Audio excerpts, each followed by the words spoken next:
अपने संगठन की स्थापना हुई उससे संबंधित एक छोटी सी कहानी है कि एक चिड़िया, जिससे कि ये संगठन का उद्देश्य समझ में आ जाएगा। एक चिड़िया थी, उसने समुद्र के किनारे अपने बच्चे रखे और उसके बाद वो दाना लेने के लिए चली गई। जब वो लौट के आई तो समुद्र में ज्वार भाटा जैसे आता है, समुद्र बहा के ले गया उसके घोंसले को। तो आई तो उसने देखा कि उसके अंडे नहीं हैं, तो बहुत नाराज हुई, समुद्र से बोली मेरे अंडे वापस कर और नहीं तो मैं तुझे सुखा दूंगी। तो समुद्र कहीं सूखता है, तो उसने लेके शुरू हो गई, एक एक बूंद अपना चोंच से पानी निकाल निकाल के बाहर डालने लगी। तो दूसरी चिड़िया सामने आई, उसने बोला क्या कर रही हो? उसने बोला मैं समुद्र को सुखा दूंगी, इसने मेरे अंडे वापस नहीं कर रहा है। तो उसकी चिड़िया जो दूसरी वाली बोली कि पागल है, समुद्र भी कभी सूखता है क्या? तो उसने बोली सलाह नहीं, सहयोग दो, सहयोग दे सकती हो तो दो, नहीं तो जाओ। तो वो उसके साथ, वो भी उसने बोला हाँ बात तो सही है। ऐसे करते करते और भी चिड़िया आ गई, सारी चिड़िया आ गई। बात जाते जाते गरुड़ तक पहुंची, जो पक्षियों का राजा है। तो उसने बोला क्या कर रही? देखा कि सारी चिड़िया समुद्र से पानी निकाल रही हैं। तो गरुड़ ने कहा कि ऐसा कहीं होता है? तो चिड़िया ने उससे भी कहा सलाह नहीं, सहयोग। तो उसने बोला हाँ सही है, बात तो सही है कि मुझे अपने सब जाति का सहयोग देना चाहिए, सारी जाति, पंछी जाति। तो अब गरुड़ किसका वाहन था? विष्णु जी का। तो उसने विष्णु जी से कहा कि महाराज मुझे तो छुट्टी चाहिए, क्योंकि मेरी जो पूरा मेरा संप्रदाय, सारा जो पक्षी जाति है वो सब समुद्र के विरोध में खड़ी हो गई है, उसको अपने अंडे चाहिए, समुद्र अंडे नहीं लौटा रहा है, तो मुझे जाना तो पड़ेगा ही। तो विष्णु जी ने कहा अरे, तो विष्णु जी आए और समुद्र ने उसके अंडे वापस कर दिए। तो ये असंभव बात थी। तो इसमें किसका, वो चिड़िया कौन थी? वो डॉक्टर साहब थे, जो असंभव चीज को भी, जो समुद्र का पानी क्या खाली हो सकता है, वो उन्होंने खाली होके दिखाया। उन्होंने बस ये कहा सलाह नहीं, सहयोग। जब वो ये बात करते थे कि हिंदू समाज को एक करना, तो उनके सब मजाक बनाया करते हैं कि हिंदू भी कभी एक हो सकता है, हिंदू कभी एक नहीं हो सकता है। ये ऐसे मेंढकों को एक तराजू में बिठाने वाली बात है। और ये संघ की स्थापना भी एकदम नहीं हो गई, इसके पीछे बहुत लंबी कहानी थी कि जो डॉक्टर साहब भी थे वो भी कांग्रेस के कर्मठ कार्यकर्ता थे। और 1920 में जो कांग्रेस का अधिवेशन हुआ नागपुर में, उसकी सारी व्यवस्था डॉक्टर साहब ने संभाली थी। और उसके बाद इसी आंदोलन, इसी अधिवेशन में असहयोग आंदोलन का प्रस्ताव पारित हुआ। भी भाई साहब ने भी बताया कि टर्की में खिलाफत आंदोलन शुरू हो गया, और जिसमें कि खलीफा को उतार के सरकार ने, जो वहाँ के लोगों ने, कमाल पाशा को बैठा दिया। अब कहाँ टर्की, कहाँ इंडिया? यहाँ के मुसलमानों ने खिलाफत आंदोलन शुरू कर दिया कि नहीं, वहाँ पे खलीफा का ही राज चलेगा, सारे मंदिर में, मस्जिद में, सब में खलीफा का राज चलेगा। तो वो मुस्लिम लीग की स्थापना हो चुकी थी, वो विरोध कर रहे थे। अब उन्होंने गांधी जी पे दबाव डाला कि आपको इसको अपने मेन एजेंडा में शामिल करना पड़ेगा।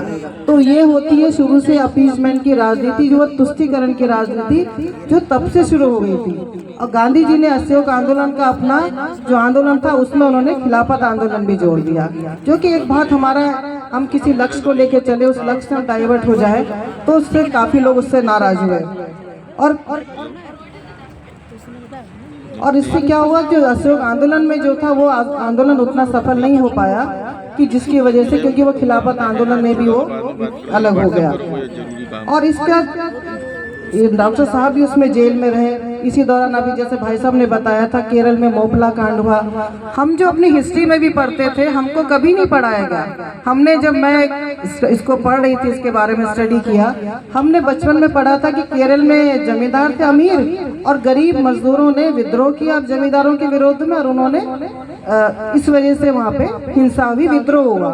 उसको विद्रोह कहा गया। जब उसकी डीप जब हमने पढ़ा, क्योंकि ये इतिहास वही था जो हमको पढ़ाया गया, जबकि उसमें ये सशस्त्र विद्रोह था, जो मुसलमानों द्वारा वहाँ के हिंदू लोगों को मारा गया, उनका नरसंहार किया गया, उनकी सारी संपत्ति लूट ली गई, और इसको इतिहास के पन्नों में दबा दिया कि एक विद्रोह कह के उसको खत्म कर दिया गया।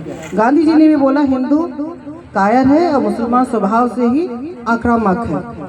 तो ये सब घटनाएं, इस तरह की कई सारी घटनाएं थी। और डॉक्टर साहब क्या था, ऐसा नहीं कि वो पूरी तरह से स्वतंत्रता संग्राम में जुड़े हुए थे। बचपन में भी एक बार उनके स्कूल में मिठाई आई महारानी विक्टोरिया के जन्मदिन की, तो उन्होंने लेने से मना कर दिया कि हम जिसके गुलाम है उसकी जन्मदिन की मिठाई हम क्यों खाएंगे। और ऐसे ही एक बार उनके स्कूल में इंस्पेक्टर कोई आए विजिट करने के लिए, तो उस समय वंदे मातरम प्रतिबंधित था। वंदे मातरम बोलना ही अपराध माना जाता था। तो उन्होंने चुपके से सारे क्लास ने प्लानिंग की, जैसे ही इंस्पेक्टर कमरे में घुसे उन्होंने जोर से नारा दिया वंदे मातरम, और पूरी क्लास वंदे मातरम के नारों से गूंजने लगी। और फिर जैसा कि अपेक्षित था और उनको क्लास से निकाल दिया गया और उनको स्कूल से निकाल दिया गया। और हेडगेवार जो थी तो उन्होंने अपनी पूरी पढ़ाई पूरी की, कलकत्ता में रहे। उसके बाद वो नागपुर वापस आए और कलकत्ता में उस समय जो गरम दल और नरम दल जो थे, जैसा कि आप सब जानते हैं, गरम दल वाले गांधी जी की नरम नीतियों से सहमत नहीं थे कि हम अंग्रेजों के साथ मिलकर सरकार बना लें। ये भी आपने सुना होगा कि वो तैयार हो गए थे कि सरकार आधी रहेगी, जो गृह मंत्रालय फाइनेंस वो इंग्लैंड से चलेगा, बाकी मंत्री हमारे रहेंगे। इस चीज़ में अंग्रेज राजी हो गए थे और गांधी जी भी राजी हो गए थे। जो गरम दल वाले बाल पाल लाल थे, बाल गंगाधर तिलक ने पहली बार बोला जब स्वराज, पूर्ण स्वराज मेरा जन्म सिद्ध अधिकार है, उसके बाद भी कांग्रेस में ये पास हुआ कि नहीं, हमें आधी अधूरी सत्ता नहीं चाहिए, पूर्ण सत्ता चाहिए। उसके बाद ये जो अपने डॉक्टर साहब थे वो अनुशीलन समिति में भी सदस्य थे, उनका गुप्त नाम था कोकेन करके उनका नाम था।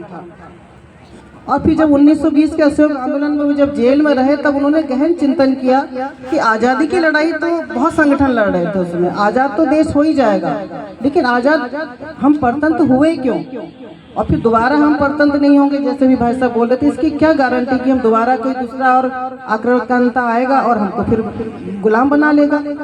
हमारे उसमें उन्होंने इतना स्टडी किया, सारे जो अपनी देश में ऐसी कोई वस्तु नहीं संसार में जो भारत में नहीं बनती थी, जिसका निर्यात भारत से नहीं होता था, और उसके बदले क्या होता था, सोना और चांदी।